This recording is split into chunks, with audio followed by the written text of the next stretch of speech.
Buenas tardes a todos y buenos días a aquellos que nos estéis escuchando desde otras franjas horarias. Bienvenidos a FI Escuela y bienvenidos a este webinar sobre la transición del IBOR. Es un placer tener hoy a María Nogueiras, que nos va a comentar sobre este tema tan de actualidad. Y para que lo pongáis un poquito en contexto, os contaré brevemente parte de la trayectoria de María. María es doctora en Ciencias Matemáticas por la Universidad de Santiago de Compostela y lleva más de 15 años trabajando en el sector financiero. Estuvo en consultoría en AFI, posteriormente en áreas de riesgo en Banesto y actualmente es responsable de riesgo colateral en HSBC en Londres y ahora mismo se encuentra ahí y nos va a impartir este seminario, que adicionalmente está compartiendo también en otros foros en los que está asistiendo y congresos, ya que ha continuado también con su labor investigadora. La duración del evento es aproximadamente 45 minutos de charla de María y luego daremos paso a las preguntas, aproximadamente unos 15 minutos para ajustarnos al tiempo. Así que si os parece bien, a lo largo de la presentación de María podéis ir haciendo las preguntas en el chat para luego, cuando finalice su sesión, poder gestionarlas y comentarlas. Pues muchas gracias a todos y os dejo con María. Muchas gracias, María. Gracias, Pilar, por la invitación. ¿Me escucháis bien y todo? Sí, perfecto. Vale, lo que no hemos dicho es que como estoy haciendo la presentación desde una tablet, pues voy a tener que pedir la ayuda aquí de Alejandro, que él va a ir pasando las slides, pero bueno, espero que no haya ningún problema con eso. Y bueno, ya me ha presentado Pilar, así que creo que directamente me voy a poner a hablar de este tema tan apasionante. De hecho, hace 10 años estábamos en la escuela hablando de lo que en aquel momento era novedad, que era el multicurva. Pues 10 años después, bueno, ahora veremos, ahora os contaré, pero quizás volvemos al monocurva, pero un monocurva muy distinto porque quizás los índices IBOR dejen de existir. Entonces, siguiente slide.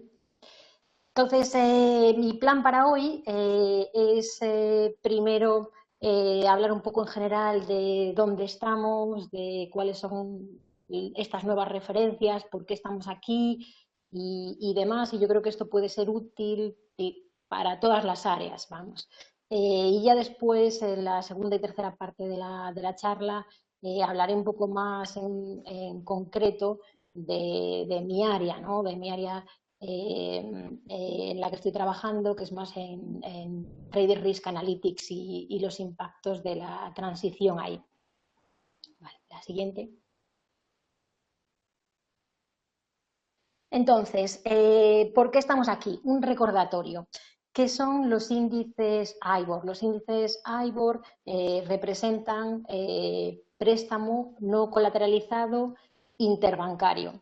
¿Y cómo se calculan, o mejor dicho, cómo se calculaban? Se calculaban a través de un panel de bancos. Nunca han estado su cálculo basado en transacciones, porque las transacciones subyacentes, los depósitos interbancarios, nunca han sido muy líquidos. No obstante, tras la penúltima crisis, ahora tendremos que decir, la crisis bancaria de Lehman de 2008, los depósitos interbancarios pues han empezado a ser incluso menos líquidos, es decir, casi no hay liquidez ahí. Y de hecho, pues además, pues ha habido casos de manipulación del IBOR. Entonces, por todo ello, y ahí pongo unas cuantas referencias, pues distintos reguladores e instituciones pues han escrito recomendaciones y al final regulaciones indicándonos que el LIBOR tendría que desaparecer y que tendríamos que construir pues unas referencias alternativas que son estas AREFAR, las Risk-Free Rates. ¿Vale? De hecho, quizás otra fecha importante fue, pues, creo que fue en 2017, cuando la Financial Conduct Authority, FCA, pues anunció que después de 2021 no le va a pedir a los bancos que contribuyan al panel. Por tanto, una fecha muy probable. No hay muchas certidumbres en la transición, pero esta es casi la mayor. Una fecha muy probable para que desaparezca el LIBOR, y digo LIBOR, no IBOR, es finales de 2021. Entonces, ¿qué pasó a partir de ahí? Como hace pues 2 años, 3 años, pues que se crearon en las distintas áreas monetarias unos grupos de trabajo con la primera finalidad definir esta nueva referencia y de alguna manera bueno, ir publicando regulaciones, protocolos y demás para ayudar a la transición. Muy resumido, podemos decir que estas nuevas RFRs ya están definidas, ya están publicadas en las distintas áreas, todas se basan en transacciones overnight y la liquidez por ahora solo está en instrumentos lineales muy sencillos, los cash flow, los flujos son muy parecidos a los que ya conocíamos de los OIs, de los OASIs, ¿vale? Y estas AREFAR se van a convertir, y después hablaremos de ello, pues en la referencia para remunerar el colateral, que tiene mayores implicaciones. Pero también vemos muchas divergencias ya entre las distintas jurisdicciones, ¿vale? No solo en tiempos de definición, de implementación, de publicación, también en cómo evolucionan los mercados, en la definición en sí misma de la AREFAR y demás. Prefiero daros más detalles, si puedes pasar a la siguiente slide. Aquí se destacan las 5 principales monedas, al menos las que van más avanzadas en esto de la transición, aunque ahí en letra pequeña pues ya pongo que la desaparición del LIBOR pues afecta globalmente y no solo eso, sino que hay incluso referencias de interest rate asiáticas que dependen directamente del USD LIBOR, por tanto también serán afectadas. Pero por ahora, digamos, los líderes de la transición están aquí reflejados.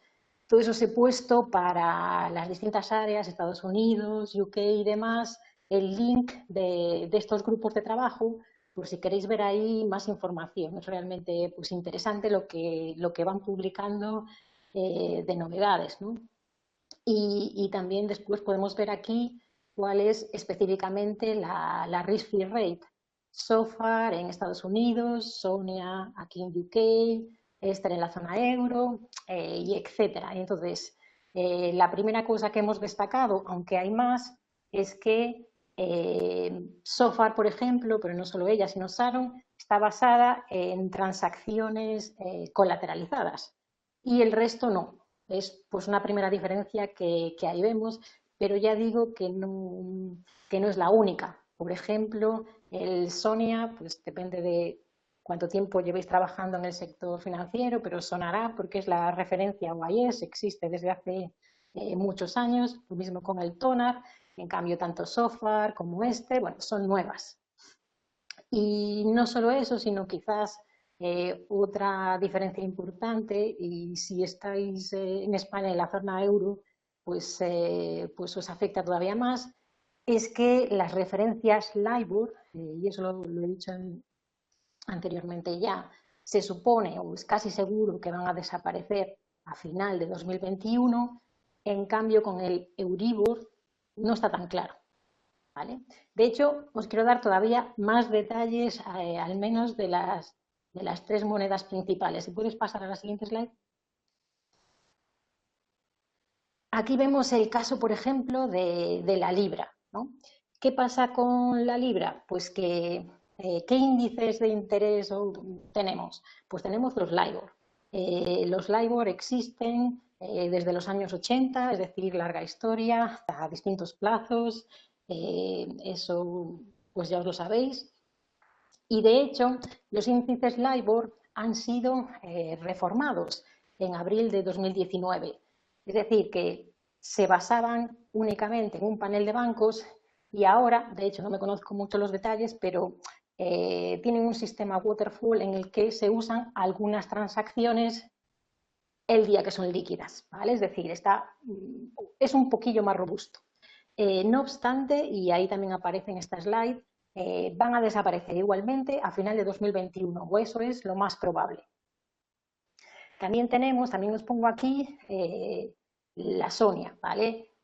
La que está a la izquierda tachada, la pre-reform Sonia, antes de ser reformada, es la referencia UIS. Cuando digo UIS es la referencia overnight a la que estaban linkados los overnight index swaps, es decir, como un mercado de swap líquido asociado. La referencia Sonia fue reformada en abril de 2018. También los detalles quizás de la reforma a los cuales tampoco nos afectan tanto, pero en este momento de la transición es interesante tener una idea. Entonces, al final lo que se ha hecho es incluir un número mayor de transacciones, porque la Sonia siempre ha estado basada en transacciones, ¿vale? Pues incluir un número mayor de transacciones subyacentes y cambiar un poco la manera de calcular la media, ¿vale? Quitando los outliers y demás. De hecho, en vez de publicarse el mismo día, ahora se publica el día siguiente y además, pues realmente si miras un poco las cotizaciones, pues quizás es un poquito menos volátil que antes, pero un poco más. Pero la referencia oficial no ha cambiado. Entonces, a consecuencia de esta elección que han tomado aquí en UK, pues el impacto, digamos, de la reforma es relativamente menor, porque al menos la AREFAR que han elegido ya es líquida. Líquida en el sentido de que tiene swaps asociados líquidos. ¿Vale? También otra consecuencia de no haber cambiado la AREFAR es que no va a haber cambios en los descuentos de los productos colateralizados. ¿Vale? Hablaré de ello también, pero solo que os quede esto. Ya también, ya de paso que estamos hablando de aquí de la libra, pues todavía no hay liquidez en productos de volatilidad, ¿vale? Hay alguno, pero no hay liquidez, pero sí que ya hemos visto bonos asociados a Sonia. Vale, la siguiente slide. Caso completamente distinto, el del dólar. ¿Vale? En el dólar, la parte del LIBOR es igual, ¿vale? Es el mismo agente que lo publica y entonces, pues lo mismo, ha sido reformado y se espera que acabe a final de 2021, es decir, que sea discontinuo. En cuanto a las referencias overnight, la referencia UIS del dólar es el FEFA, que aquí aparece la primera. Es un índice overnight que está basado en transacciones no colateralizadas, ¿vale? Y con una historia larga, y también historia larga, pues la de los swaps asociados. Ha sido y todavía es la referencia estándar para remunerar el colateral cash dólar. En el working group del dólar, pues han elegido este otro índice, el SOFR, que de hecho es nuevo, como AREFAR, ¿vale? Que este está basado en transacciones repo con colateral bono gobierno americano, de hecho. ¿Vale? Y tiene una historia pues mucho menor porque ha nacido en abril de 2018. Ya existen en mercado, están ganando liquidez futuros y swaps asociados al SOFR, pero digamos que ese mercado todavía no ha explotado y va más lento de lo que se preveía. ¿Vale? Aquí veremos que se va a producir un primer impacto debido al cambio de la remuneración del colateral, que va a pasar de ser el Fed Fund al SOFR y ya veremos qué consecuencias tiene. Y ya digo, el mercado todavía un poco menos líquido aquí. En el gráfico lo que muestro es que ya existían, antes de que naciese el SOFR, otros índices en Estados Unidos de repos, ¿vale? pero no tenían mercado de swap asociado tampoco, así que, digamos, no le podemos dar gran uso. La siguiente, por favor. Y la tercera moneda que quiero que veáis así un poco en detalle para que sobre todo apreciéis que en cada caso tenemos una tipología de problemas distintos, es el euro, ¿vale? En el euro tenemos el Euribor, que está publicado pues, en Europa y que también ha sido reformado. Ha sido reformado pues en 2019, en el verano, ¿vale? Pues también tras la reforma no se calcula solo basada en estas contribuciones de los bancos, sino que se utilizan algunas transacciones subyacentes, pero lo importante es que el Euribor reformado, este Euribor H aquí en la transparencia, pues cumple la regulación europea de los benchmarks. Eso quiere decir que por ahora los reguladores no le ponen ninguna pega y de hecho no hay fecha de terminación del Euribor. Se supone que en algún momento terminará, pero no se sabe, ¿vale? No obstante, el Working Group europeo pues sí que ha estado trabajando y ha definido una nueva AREFAR, también basada en transacciones overnight, que es la más reciente, de hecho. Solo, es decir, menos de un año tiene, nació en octubre de 2019. ¿Vale? Esta Ester está basada en transacciones overnight no colateralizadas. De hecho, es muy parecida a la referencia eonia que es la OIS. ¿Vale? Podríamos definir Ester como una eonia reformada, la reforma muy parecida a la que sufrió Sonia, pero en este caso, pues cambiando de nombre. Y para liar un poco más el panorama, pues el día que nació Ester, Eonia fue reformada. Y ahora Eonia se calcula como Ester más 8,5 puntos básicos. Es decir, las curvas ahora están pegadas, ¿vale?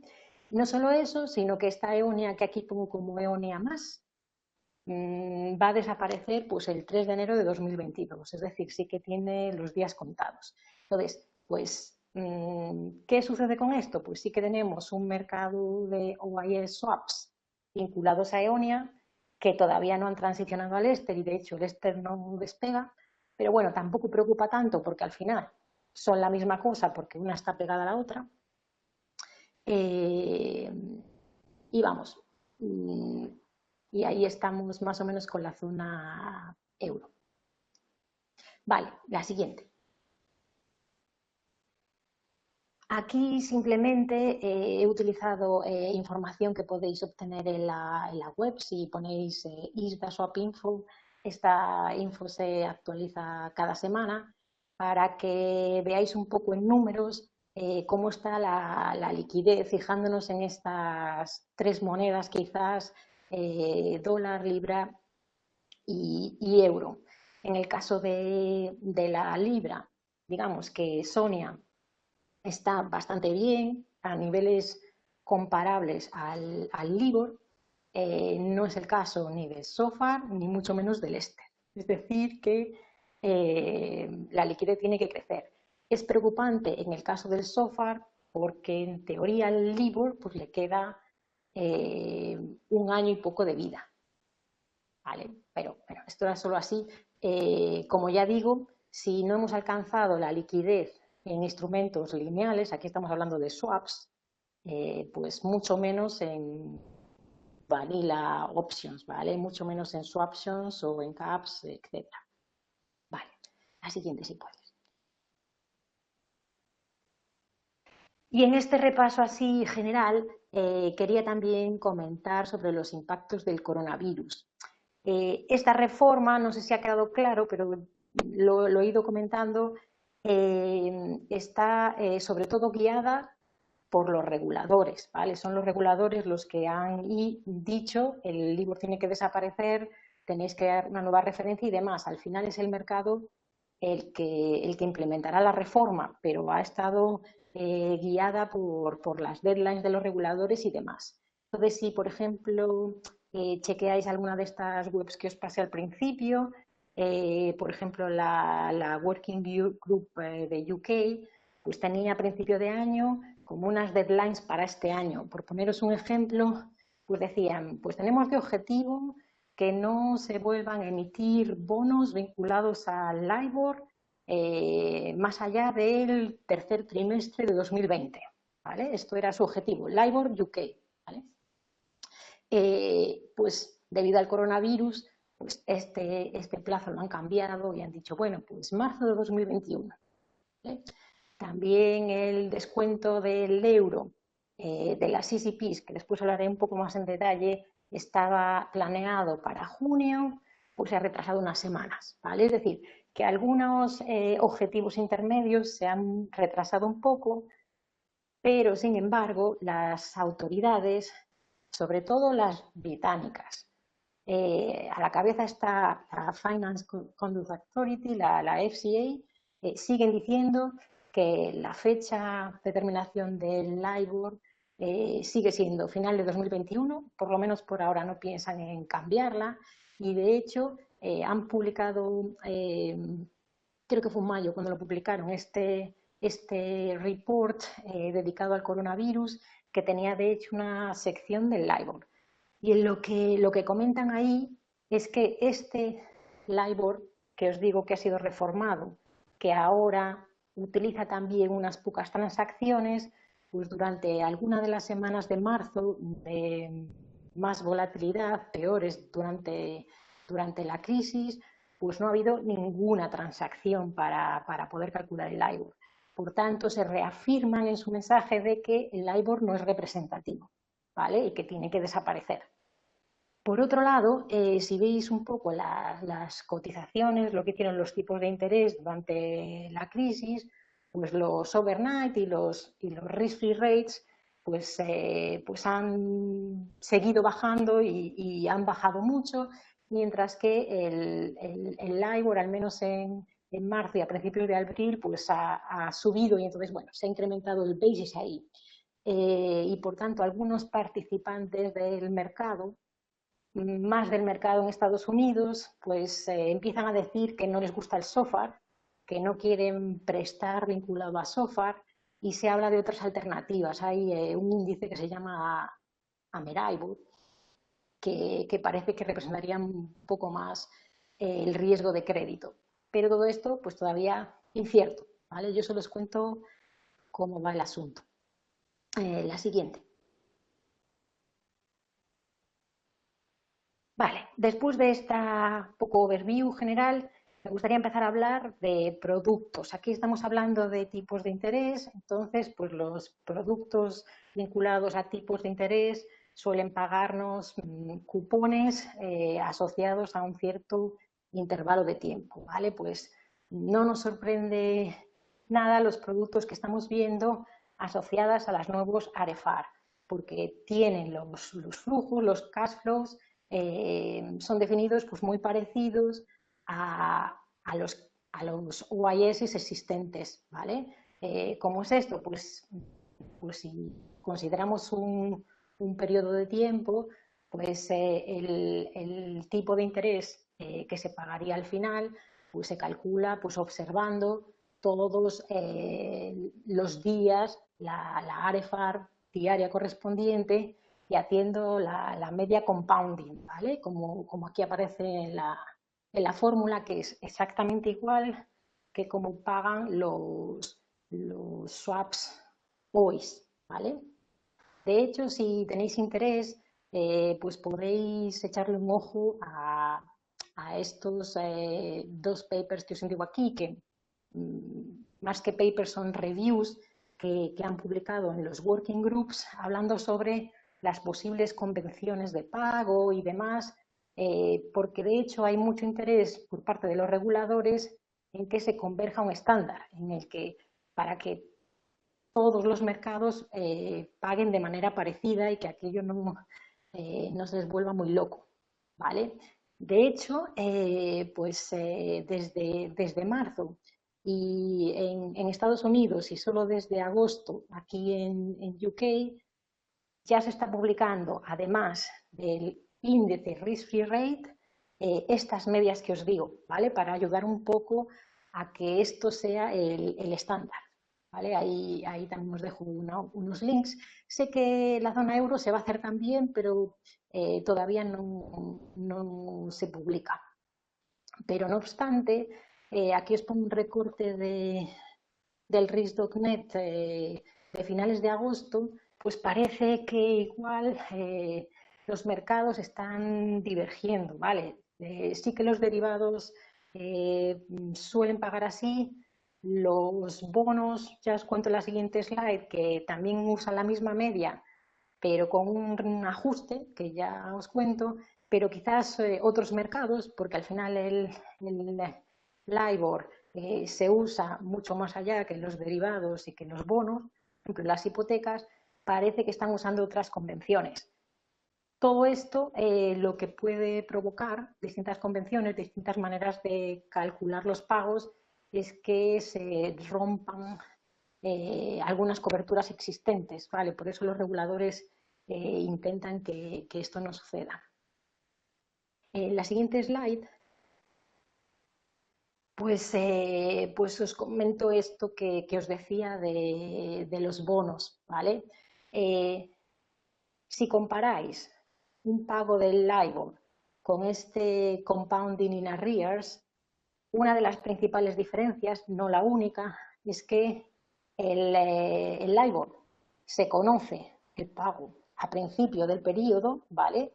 Pero en cambio este compounding in arrears es backward looking, no se conoce hasta el final, ¿vale?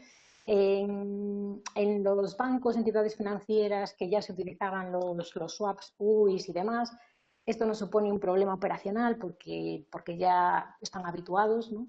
Pero en cambio en el mercado de bonos, pues esto no le gusta tanto. De hecho, pues reclaman que no les gusta nada solo conocer el día anterior cuál va a ser el pago del día siguiente.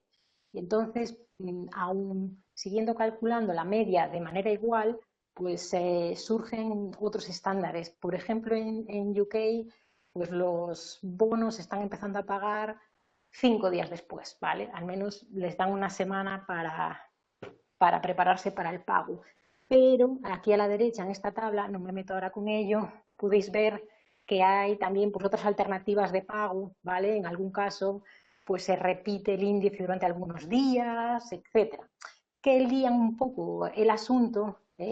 A los quants nos podría divertir un poco porque aquí ya estáis viendo algún ajuste de complejidad que podríamos usar para hacer los pricing, pero igual, ya digo, por ahora no es lo que se quiere conseguir. Se quiere conseguir que más o menos las cosas converjan, ¿vale? Y para liar un poco más el panorama, estamos esperando un turn rate oficial. ¿Qué sería esto? Bueno, pues también los working groups se están preparando para que distintos vendors, por ejemplo Reuters, pero bueno, hay varios que están compitiendo por ello, publiquen un forward oficial, ¿vale? Un mes, 3 meses, 6 meses del SONIA que representaría el valor esperado de este compounding in arrears, ¿vale? Pero visto a principio de periodo.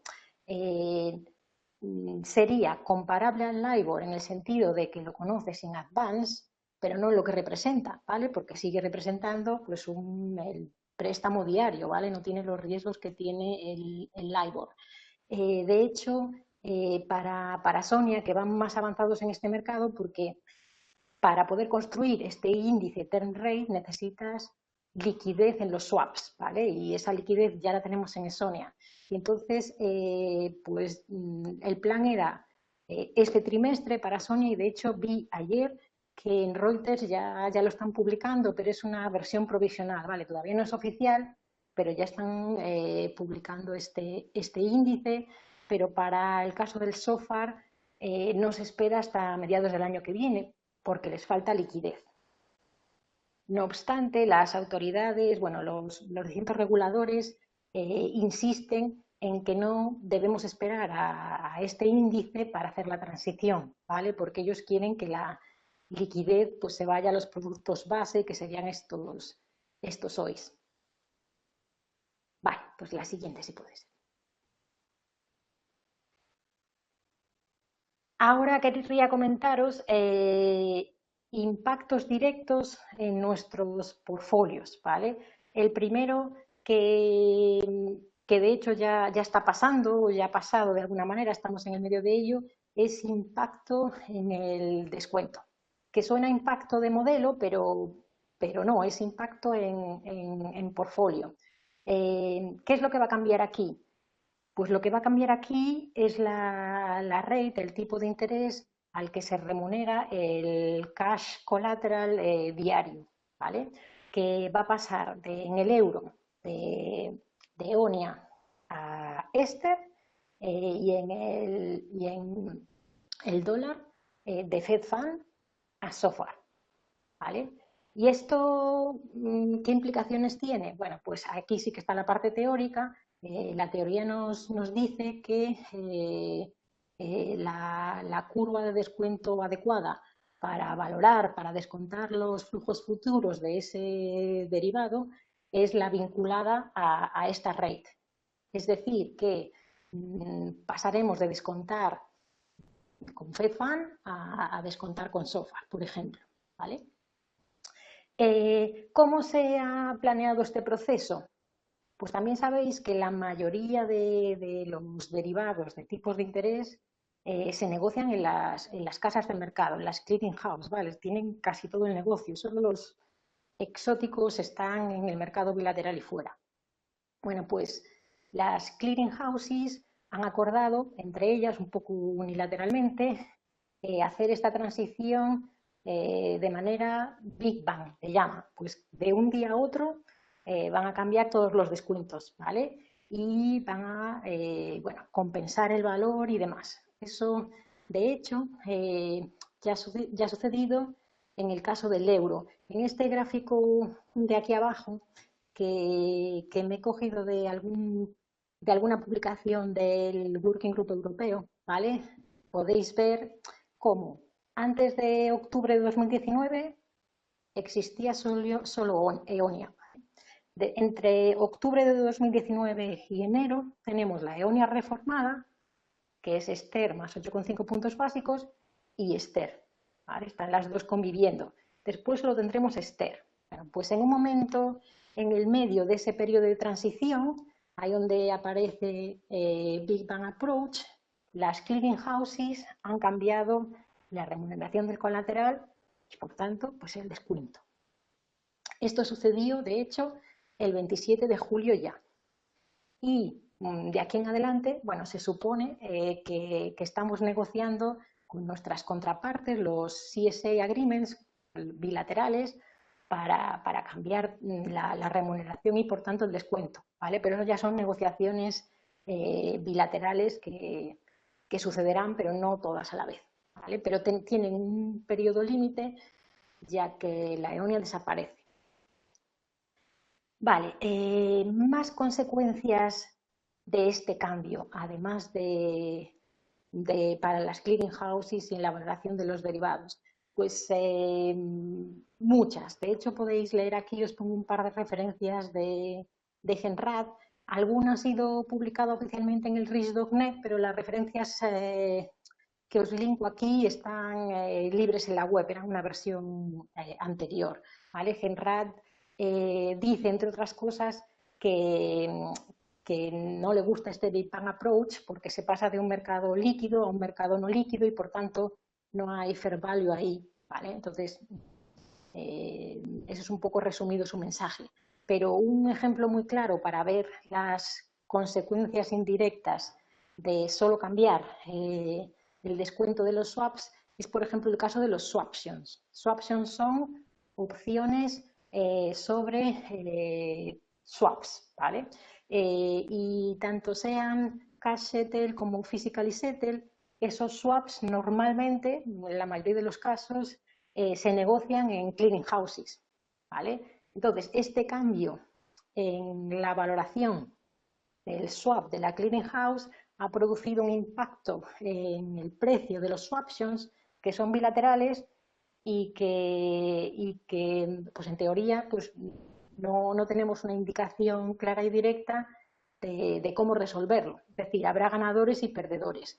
De hecho, el Working Group Europeo publicó unas recomendaciones, yo creo que solo fue en junio, y esto sucedía ya en julio, recomendando pues que se hicieran compensaciones voluntarias, ¿vale? Lo mismo hizo el Working Group de Estados Unidos, pero en mayo, y el cambio del SOFAR se va a producir solo en octubre, pero realmente hay aquí un vacío legal, digamos. Te recomiendan que voluntariamente compenses, pero no está claro cómo. Y ya para a lo mejor terminar con el tema del descuento, pues ahora estamos realmente trabajando, prepararnos para el cambio que se va a producir inminentemente a mediados de octubre, que va a ser el cambio del Fed Fund al SOFR, ya digo, parecido a lo del euro. Primero las clearing houses y después pues negociando bilateralmente. Pero hay una diferencia fundamental entre uno y otro. Primero que pues en el fondo la exposición al dólar es mayor, eso ya lo primero, pero segundo, y también importante, es que el Eonia y Ester, como ya digo, cotizan pegados el uno al otro. Por tanto, hay un impacto de valor cuando cambias el descuento de uno a otro, pero no hay un impacto en sensitivities, en riesgos, o casi no hay impacto, ¿vale? Aunque ahí también podríamos discutir. Pero SOFR y FedFund, pues hay un basis entre ellas, representan cosas distintas, por tanto los impactos de este cambio pues son mayores, aunque solo sean para el descuento. Vale, creo que ya el descuento ya he hablado suficiente, aunque tengo algo en la próxima slide, porque el anterior estaba fijándome solo en lo que es más estándar, que es el colateral, el variation margin cash, pero también existen contratos, evidentemente, en el que recibimos como colateral pues bonos, normalmente pues de alto rating. Ahí en ese caso la teoría nos dice que la curva de descuento que se debería usar en ese caso para los derivados no es la OI, sino que sería una curva RIPO. Lo que pasa es que no existen curvas RIPOs a largo plazo y entonces muchas veces pues, se aproxima con la OIS. Simplemente aquí comentar que en el caso del SOFAR, pues esta transición lo que nos va a dar es una curva OIS que representa RIPO. Es decir, que en el caso del USD este gap teórico pues se va a resolver. ¿Vale? Es simplemente un comentario aquí. Y como estamos hablando del descuento, también deberíamos comentar el caso no colateralizado. ¿Vale? En el caso no colateralizado, aunque hay más divergencias, pues podríamos decir que la curva adecuada para descontar sería la curva de funding, ¿vale? Y esa curva de funding se puede calcular de distintas maneras, pero muchas veces nuestra curva de funding la calculamos todavía linkada o asociada al LIBOR. Bueno, pues esto también tendremos que repensarlo porque el LIBOR va a desaparecer. Vale, ¿podemos pasar a la siguiente? Segundo impacto en las carteras del que querría hablar es esto del fallback. ¿En qué consiste el fallback? Pues en saber cuál será el reemplazo en nuestras carteras de productos que estén vinculados al LIBOR si todavía siguen en nuestras carteras cuando el LIBOR desaparece. ¿Vale? Entonces, para tener esto resuelto, digamos, legalmente, pues se está trabajando en estos fallbacks, ¿vale?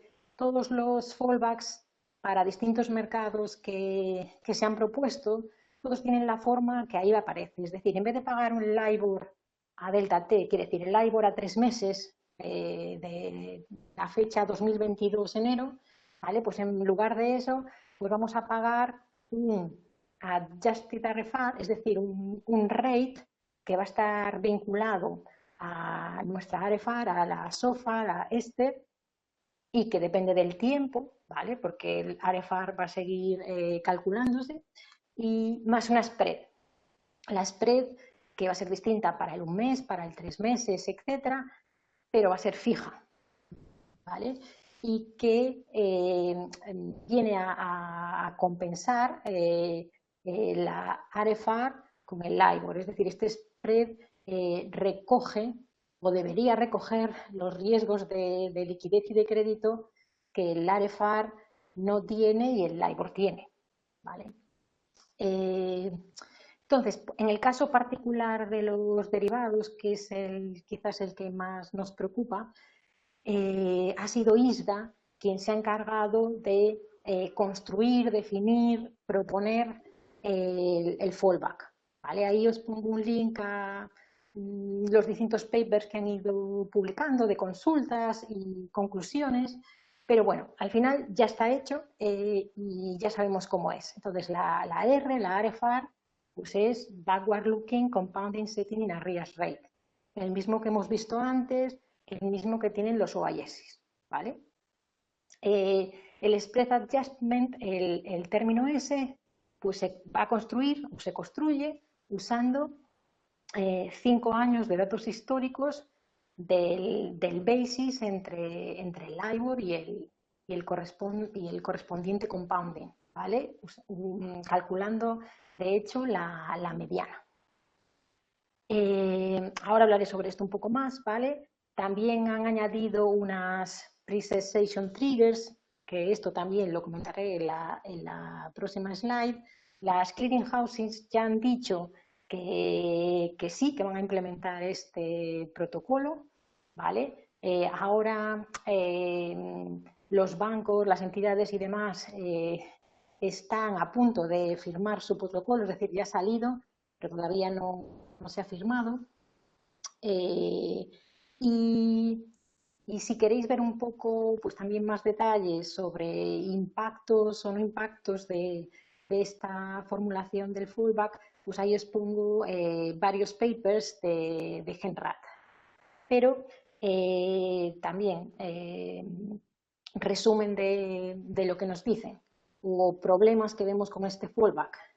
Primero, y otra vez, pues el índice no se va a conocer hasta el final del periodo, ¿vale? Mientras que el LIBOR se conoce a inicio. Por tanto, este fallback solo se va a poder utilizar para algunos derivados. Es decir, un FRA, un pago in arrears, pues no puede utilizar este fallback. Tendrá que tener una negociación bilateral y hacer otra cosa. Eso por un lado. Por otro lado, pues también como al final para el calcular este spread estamos calculando una mediana, algo histórico, en lugar del implícito, pues estamos impactando en el valor del derivado, ¿vale? O esto también lo comentaré en la próxima slide, o en teoría estamos impactando en el valor del derivado. Vale, esto es high level, digamos, los mayores problemas que podría tener este fallback. Y después aquí a la derecha quiero comentar que no el ISDA, sino los working groups son los que están liderando las propuestas de fallbacks para otros mercados, como por ejemplo los mercados de bonos, hipotecas y demás. En el caso, por ejemplo, de los bonos, una publicación inicial, porque no es definitiva, pues proponía, ya digo, la misma forma, pero para el R tenía preferencia de este índice que todavía no ha salido, que es el forward looking, ¿vale? Ya digo, esto no está, la parte que no exista derivados no está completamente definida, digamos, work in progress, pero aquí ya vemos un riesgo, otra vez, de que podamos romper alguna cobertura, porque si un bono y un swap tienen un fallback distinto, pues ahí se produce un basis que, digamos, antes LIBOR, pues no existía. Vale. En la siguiente slide hablo un poco más del fallback del ISDA y de esto de la pre-cessation que no expliqué antes. Entonces, ¿cómo se va a producir esto? Pues en el gráfico este, primero aquí de la izquierda, lo que tenéis es la posible fecha de descontinuación del LIBOR, que es finales de 2021. Esa es casi segura, pero bueno, quizás al final no, pero casi segura.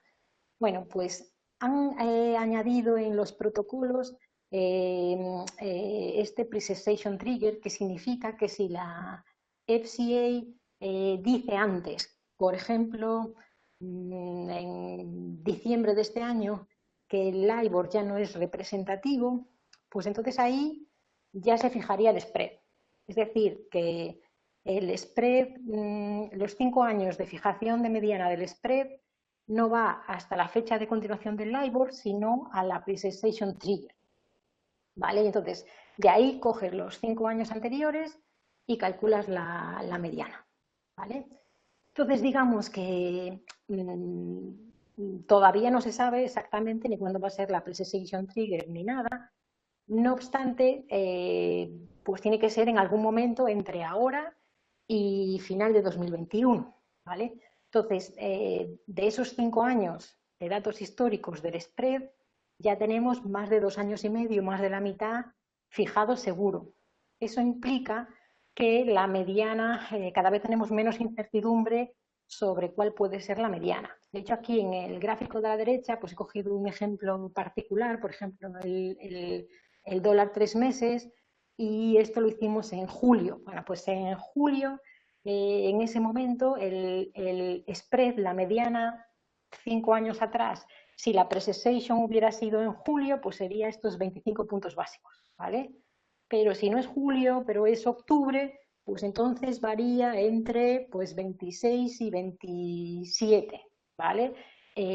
Pues siendo una mediana y teniendo más de la mitad de los datos fijados, pues tenemos certeza del intervalo en el que va a caer ese spread dependiendo de la fecha. Es decir, que cada vez la incertidumbre es menor. De hecho, salió un paper de Peterbach que yo solo lo vi ayer, pero yo creo que lo acaba de colgar hace nada, pues sobre esto, discutiendo los fallbacks y el efecto y demás. Todavía no está publicado así oficialmente, pero lo podéis encontrar en el SSRM. No me ha dado tiempo de incluirlo en las slides porque ya digo que lo vi ayer. Y aquí también os pongo, para poner alguna fórmula también de vez en cuando, pues lo que ya Mark Henrad decía el año pasado, cuando se empezaron a conocer las fallbacks. Decía que estamos valorando mal, que en lugar de descontar un flujo de LIBOR, como aparece aquí a la izquierda, LIBOR entre numerario, medida media y ya está, pues deberíamos hacerlo como aparece en la derecha. Recibiremos el LIBOR con una cierta probabilidad, dependiendo de cuándo sean las fechas, y recibiremos, si no, pues el SONIA más un cierto spread, que tampoco lo conocemos seguro, con otra cierta probabilidad, ¿vale? Esa debería ser la manera, así lo escribía él. Pero, de hecho, el mercado ya está cotizando esto. Es decir, que las curvas, no los índices UE, ¿vale? Pero las curvas del LIBOR para tenors después de 2021, ¿vale? Y ahí, evidentemente, como no estamos 100% seguros, pues el mercado pues hará una media de sus expectativas, ¿no? Pues ya está cotizando el LIBOR pegado a la correspondiente risk-free rate, ¿vale? También, ¿cuántos puntos básicos de spread? Bueno, pues el mercado tendrá sus expectativas, pero digamos tienen que estar dentro del rango que aquí aparece, ¿vale? No puede ser mayor. Y ya casi último comentario de esto, pues en junio, en un webinar, eh, eh, un senior de la FCA que se llama Edwin Schooling, pues sugirió que quizás la pre-cessation iba a ser diciembre de 2020, ¿vale? Esto sorprendió a los mercados porque se esperaba más tarde y produjo un movimiento en las curvas del LIBOR porque cambió un poco la expectativa del spread. ¿vale?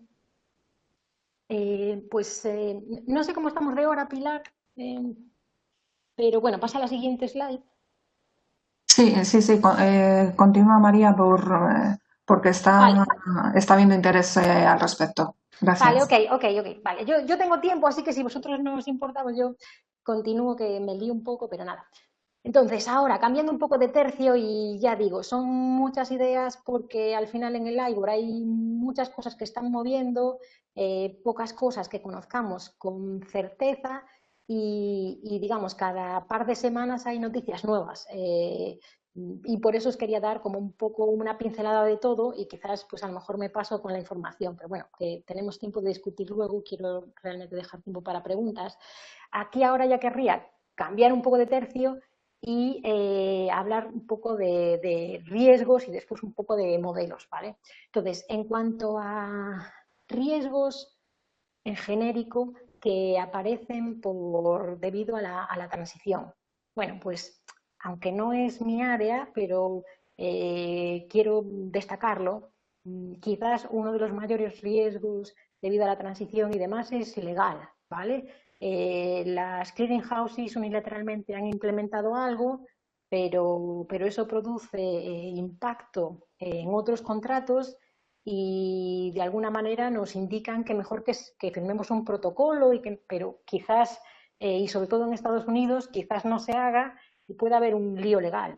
Después, bueno, es obvio, pero lo debería haber comentado, que evidentemente el compounding RFR no representa lo mismo que representa el LIBOR. El LIBOR puede ser criticado porque no está basado en transacciones, puede ser manipulado y demás, pero representa un riesgo de crédito y liquidez que el AREFAR no va a representar y que con este fallback de spread fijo pues tampoco va a representar, evidentemente, porque este riesgo de crédito y de liquidez pues sube en momentos de crisis y baja si no. ¿Vale? Entonces, todo eso puede generar muchos líos legales que se intentan evitar, se habla de incluso publicar un LIBOR sintético, pero no está claro. No solo eso, sino que aunque eh, quizás metodológicamente por ahora no vemos tantos problemas, aunque los habrá, pero por ahora no, modelos de pricing y demás. Lo que sí que va a impactar muchísimo debido al IBOR, pues van a impactar en nuestros sistemas. ¿Vale? Hay muchísimo riesgo operacional. Como expliqué, el cambio de descuento, pues en teoría, pues no cambia la teoría, simplemente cambiamos de pagar con esta rate a esta otra rate, pero ciertas cosas estaban quizás escritas en piedra en nuestros sistemas y entonces las hemos tenido que cambiar. Entonces, quizás eso es la parte que más preocupa, pero no es mi área, por eso yo me voy a hablar de otras cosas. ¿Vale? Entonces, eh, ¿qué riesgos, digamos, de mercado esperamos que sucedan o ver durante la transición? Pues al menos durante la transición esperamos ver mayor volumen de derivados de tipos de interés, pues porque aparecen nuevas rates y al principio tendremos rates asociadas, productos asociados al IBOR, a los AREFAR, Basic Risk y demás. Por otro lado, probablemente encontraremos problemas de liquidez, porque hay ciertos productos que están creciendo, pero que empiezan siendo no líquidos, y en algún momento, todavía eso no lo hemos visto, los productos LIBOR empezarán a perder liquidez, y entonces habrá un momento de transición que tendremos que gestionar. ¿Vale? Eso es seguro. Y después ya os he ido dando una pincelada de que quizás se producen más divergencias. Eh, si los descuentos se implementan en distinto momento, por ejemplo, las clearing houses cambian a descontar con el SOFR, pero los bilaterals siguen con CEFA, pues ahí habrá un basis que antes no había. Los fallback toman caminos distintos y los derivados y los bonos pues formulan distintamente, de manera diferente. Bueno, pues ahí aparecerá un basis que antes no había. Entonces, todo esto pues tendremos que gestionarlo durante la transición. La mayoría está concentrado ahí la transición y después se supone que desaparece en cuanto a riesgos, pero bueno, eso habrá que verlo. En la siguiente, por favor. Aquí he intentado, un poco de manera ambiciosa, yo creo, representar un modelo de riesgos genérico, o sea, market risk, contraparte, pues así, de manera gráfica, ¿no? Y los impactos, o dónde esperamos tener más impactos debido a la transición. Entonces, en un modelo de riesgos en general, pues consideramos nuestra cartera, nuestro portfolio, donde entrarán nuevos productos que antes no teníamos y que probablemente van a estar vinculados a risk factors que también son nuevos, que antes no teníamos. Eh, mm, Ello pues ocasionará que necesitemos nuevos datos de mercado para estos risk factors, tanto de hoy como histórico, reciente y de estrés. Probablemente nos faltarán estos datos históricos, sobre todo si los risk factors son nuevos. Entonces, pues esos, ¿y para qué usamos estos datos? Pues tanto para recalibrar nuestros modelos, pero también pues para validarlos, para hacer backtesting, para hacer stress testing y demás. Eh, y después, pues dependiendo un poco de los nuevos productos que aparezcan, necesitaremos también nuevos modelos de pricing y bueno, habrá otros impactos como por ejemplo por la falta de liquidez, pues el margin period risk en los modelos de contraparte pues se puede extender. ¿Vale? De todo esto, quizás lo que ahora, en la primera etapa, yo considero pues más importante en cuanto a problema es la falta de datos históricos, ¿vale? Que tendremos que resolver. No es algo nuevo, siempre habría algún risk factor que tenemos que hacer un proxy, ¿vale? Pero es la primera vez que sucede con el risk factor más importante de tipos de interés de una moneda, como el dólar. ¿Vale? Entonces, esto es una diferencia. ¿Vale? Y después, en genérico, aunque a lo mejor los problemas no sean tan grandes, pues aquí tengo que hacer este nuevo pricer que no es tan complicado y allí tengo que hacer aquello, lo que sí que sabemos es que va a haber que cambiar muchas cosas en poco tiempo. Eso ya es un problema también en sí mismo. Vale, la siguiente slide. Entonces, pues he resumido todo lo que voy a decir de pricing en una slide y sin fórmulas. ¿Vale? En cuanto a pricing models, pues, ¿qué puedo comentar? Pues hasta ahora, como ya os digo, lo que hemos visto son instrumentos lineales. ¿Vale? Y para ello en muchas monedas todavía no hay ni suficiente liquidez. Diría que estos instrumentos lineales tipo IESIS ya sabemos cómo valorarlos, no ha cambiado nada y como pues están empezando a pagar un poco raro esas convenciones, pues sí que pues tendremos que hacer algo ahí si al final se confirman, digamos, o se consolidan, pero tampoco nada muy nuevo bajo el sol, ¿vale? Ajustes de complejidad y tal, sabríamos eh, valorarlo. ¿Vale? Segundo punto ya más interesante, opciones vanilla. Opciones vanilla para nosotros son o era pues swaptions y caps. ¿Vale? Swaption es una opción sobre un tipo swap. Vale, pues en principio, aparte del valor en sí mismo del nivel, no hay ninguna diferencia entre linkar una opción a un swap de LIBOR o a un swap OIS. ¿Y eso por qué? Pues porque el tipo swap se va a conocer igual en el mismo momento al inicio de periodo, digamos. Entonces, en cuanto a la parte funcional de los cash flows y demás, pues los swaptions no deberían producir ningún problema. Es decir, que esperamos poder seguir valorándolos con PLAC cuando vayan a ser swaptions o IESIS, ¿vale? Pero eso no es el caso de los CAPs. Si cogéis un simple caplet, si en lugar del LIBOR, opción sobre LIBOR, lo que tenemos es una opción sobre este backward looking RFR, pues el caplet se ha convertido en una opción asiática. ¿Vale? No es que no sepamos valorar opciones asiáticas, pero ya no es un plain vanilla. ¿Y qué pasa con los estructurados? Pues los estructurados, pues todavía peor, digamos. Es decir, un swapping arrears, un range accrual y demás, por ahora no sabemos ni cómo generar los cash flows. Todavía no se ha escrito pues, cómo va a ser el feedback para ellos, ¿vale? Es decir, que si al final estos term rates, que ya digo, están ahí, pero quizás no ganan liquidez, pues no se desarrollan, pues ciertos productos, al menos como son ahora, pues desaparecerán, ¿vale? Y en cuanto a un poco de la literatura sobre esto, bueno, pues recomendaría desde luego un par de papers de Yatchenko y Mercurio. De hecho ganaron el año pasado el Quant of the Year con ellos, en el que se extiende el LIBOR Market Model, que digamos, el LIBOR Market Model contiene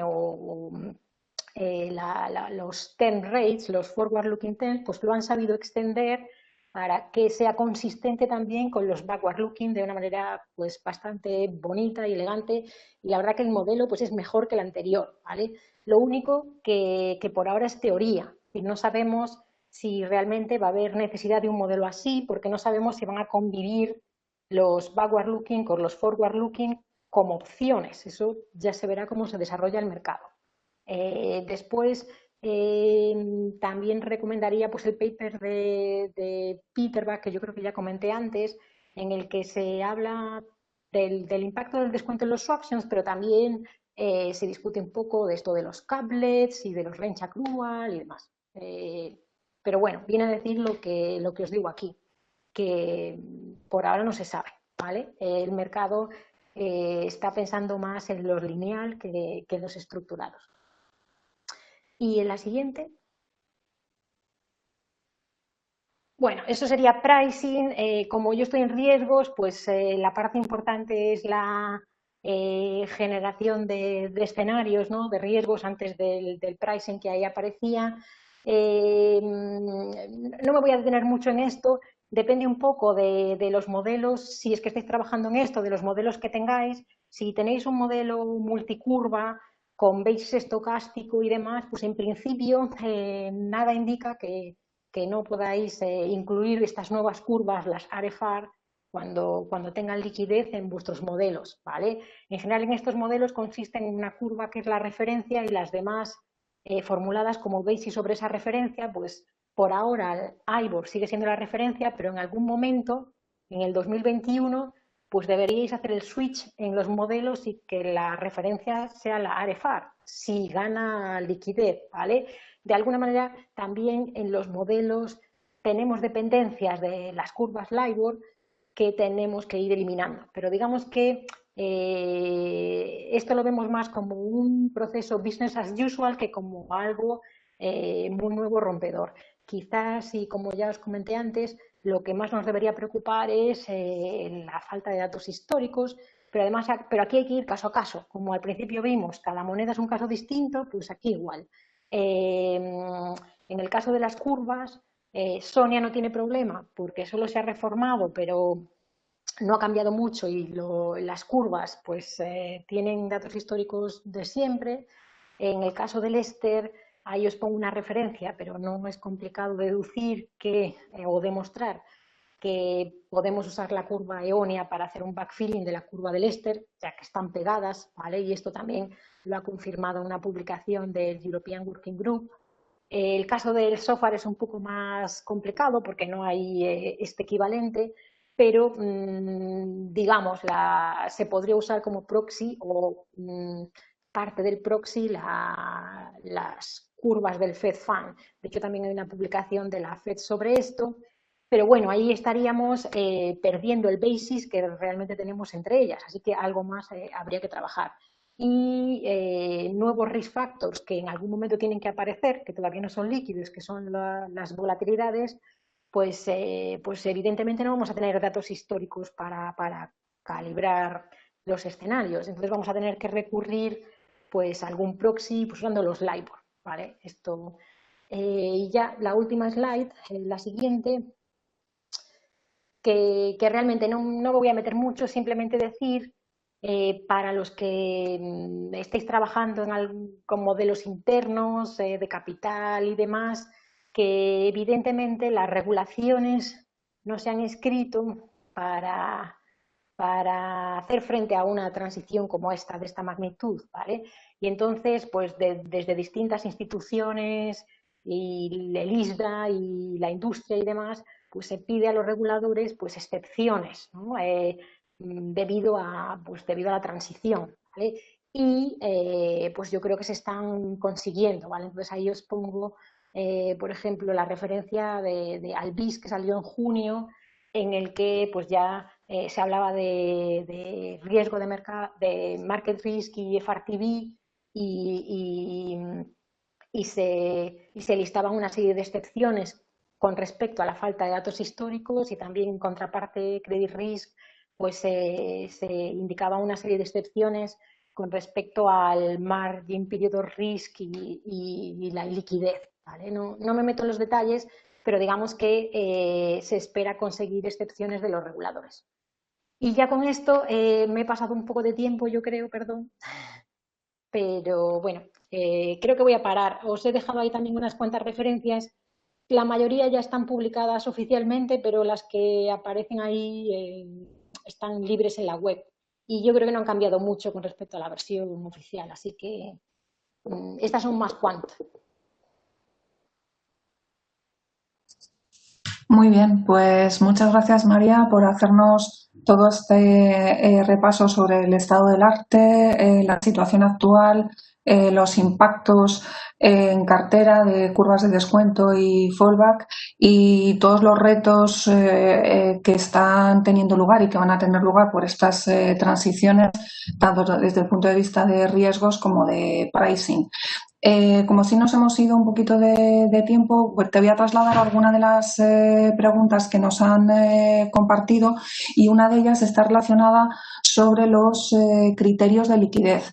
Si los criterios de liquidez se siguen manteniendo los que había anteriormente, han cambiado con las nuevas definiciones, si existe un número mínimo de contribuidores o qué peso se le da a los contribuidores en función de su fiabilidad, ¿cómo se está barajando esto?